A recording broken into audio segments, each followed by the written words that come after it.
Então, gente, essa é uma foto tirada da Lua em 1994. Nós vamos falar aqui das dificuldades que eu tive de conseguir essa foto e por que ela está embaçada. Eu acho interessante a gente aprender sobre fotografia astronômica. Bom, para começar, a foto foi obtida em São Paulo, né? Já viu, né? Com iluminação, poluição, né? Já estraga um pouco a foto. O telescópio que eu usei é um catadióptrico. Ele tinha e tem 4,5 polegadas de abertura, né? O espelho principal nesse tipo de telescópio geralmente não é parabólico, né? Então ele já provoca aberração esférica. E também ele tem uma lente interposta no conjunto, né? E também tem um grande espelho secundário. Isso já, o tamanho do espelho secundário embaça bastante a foto, né? Se ele for muito grande.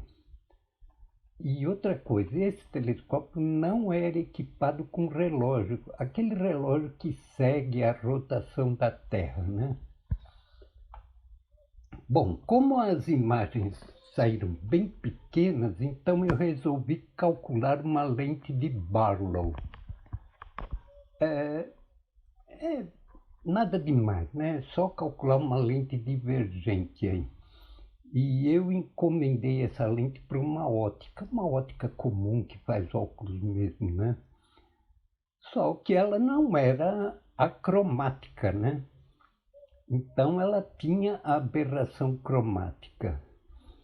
A gente só conseguiria tirar essa aberração cromática se a gente usasse 2 tipos de vidro na mesma lente. Assim, a aberração de uma lente, né, é corrigida pela aberração da outra lente, tá?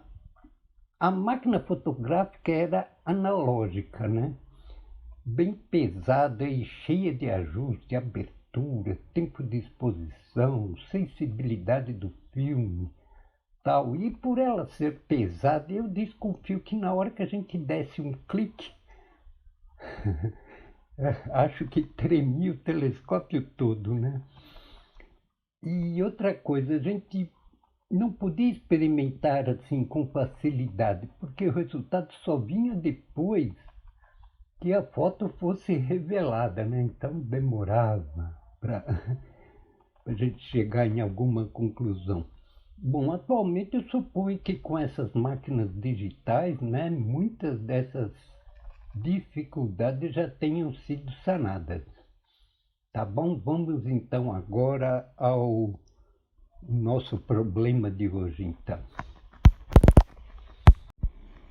Bom, gente, hoje a gente vai calcular a distância da Lua.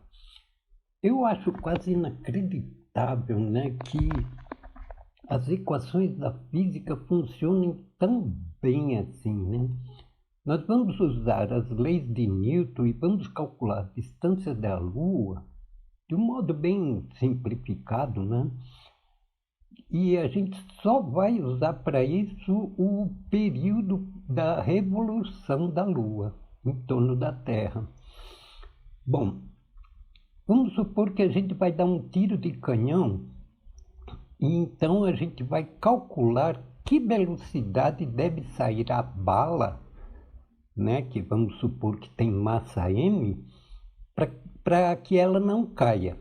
Quer dizer, para que ela dê uma volta em torno da Terra sem cair no chão, né? Então, para isso, é claro que a gente não vai supor que a resistência do ar é nula e também que ela não vai encontrar um Kilimanjaro pelo meio do caminho, né? Um morro, uma montanha tal, né? Então, para começar, a força-peso dessa bala deverá ser igual à força centrípeta, né? Então a gente vai ter que mv ao quadrado sobre r, que é a força centrípeta, é igual a mg, que é o peso. Daí a gente tira que essa velocidade tem que ser a raiz quadrada de um certo r vezes g. Para começar, qual seria o valor de g? Na linha do Equador, ao nível do mar, o valor de g é 9,78 metros por segundo ao quadrado. Mas, na realidade, esse valor é um pouquinho maior. Ele é 9,81 metros por segundo ao quadrado. Isso se a gente considerar a Terra parada, né? Porque a Terra em rotação, ela diminui um pouco o peso dos corpos que estão na linha do Equador, tá?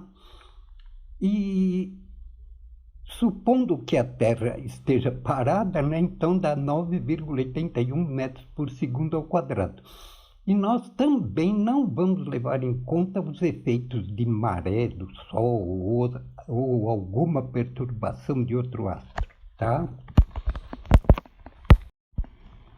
Então, gente, quanto vale o R? É claro que a gente espera que esse R aí seja o raio equatorial da Terra, mas como a gente está levando em conta a gravidade também,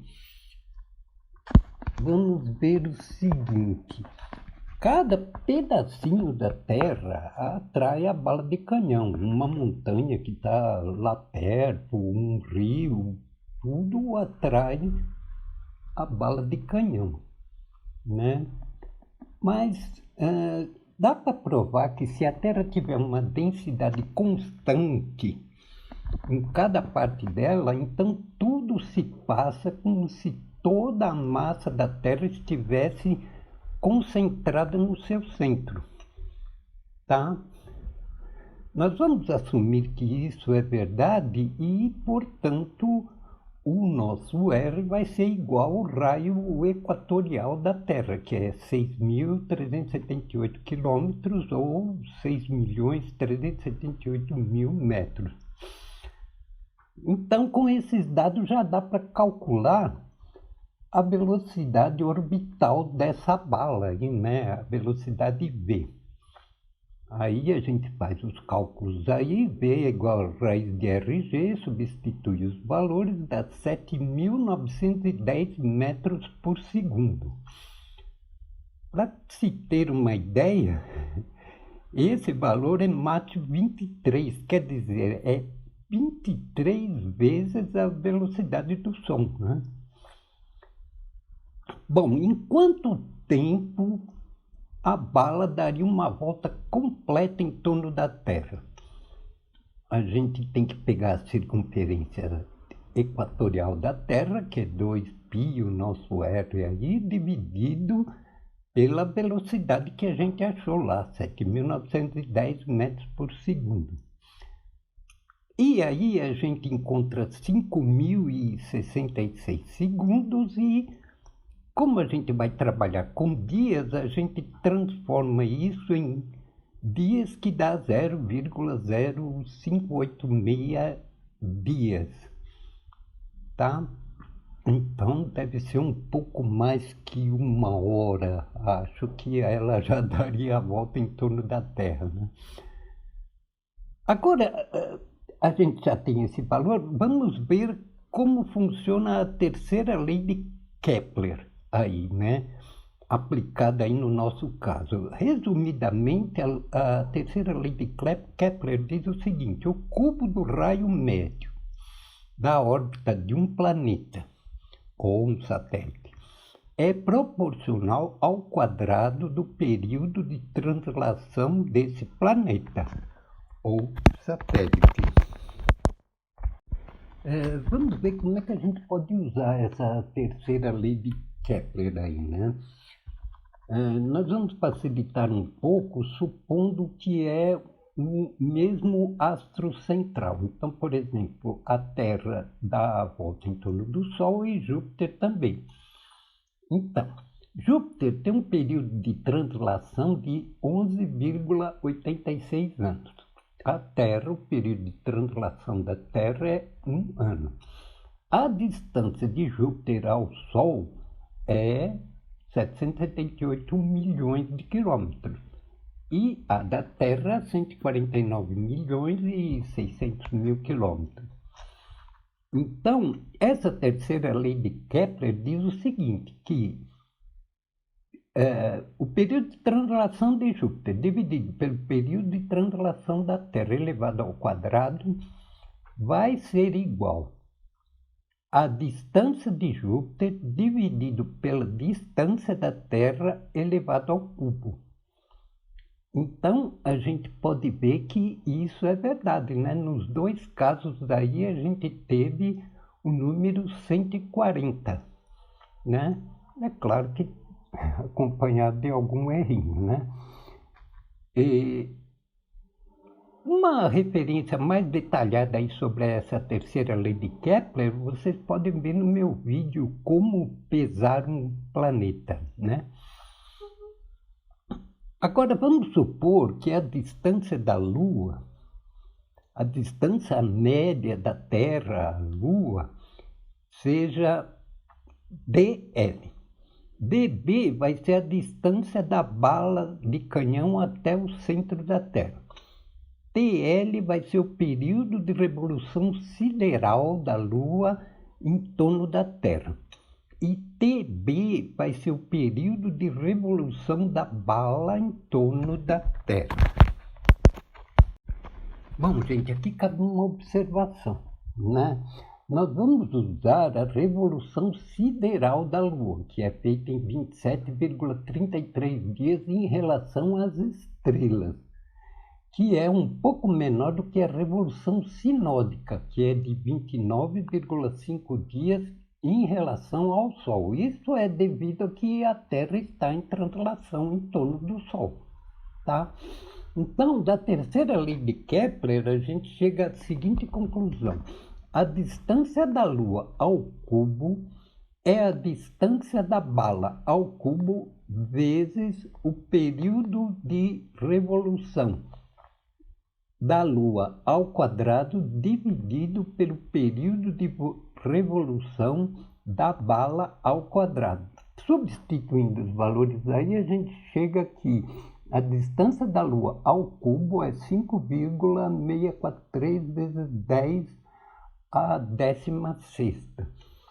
E aí, extraindo a raiz cúbica, a gente chega que a distância da Lua é 383.600 quilômetros. O valor normalmente aceito para essa distância é de 384.400 quilômetros, realmente bastante aproximado, né, gente? A gente pode usar essa mesma fórmula para calcular a que distância um satélite precisa ficar da Terra para que ele seja um satélite geoestacionário. O que significa isso? Significa que o período de revolução desse satélite em torno da Terra é o mesmo do tempo que demora a Terra para fazer uma rotação. Isso é 24 horas. Então, a distância do satélite é essa fórmula aí, a distância da bala ao cubo vezes o período do satélite ao quadrado dividido pelo período da bala ao quadrado, tudo isso elevado a 1/3, tá? Substituindo aí, a gente chega à conclusão que dá 42.275 quilômetros. Então, se um satélite está a 42.275 quilômetros do centro da Terra, o tempo que ele vai demorar para fazer uma revolução em torno da Terra é exatamente 24 horas, tá? Aí, normalmente, os valores que são dados na internet, eles subtraem o raio, e aí seria a altitude do satélite em relação à superfície da Terra. Então, seria 42.275 menos 6.378, que dá 35.897. E normalmente a gente vê aí na internet que esse valor é próximo de 36 mil. Fantástico, né, gente? Muito obrigado, então, e até outro dia, se Deus quiser.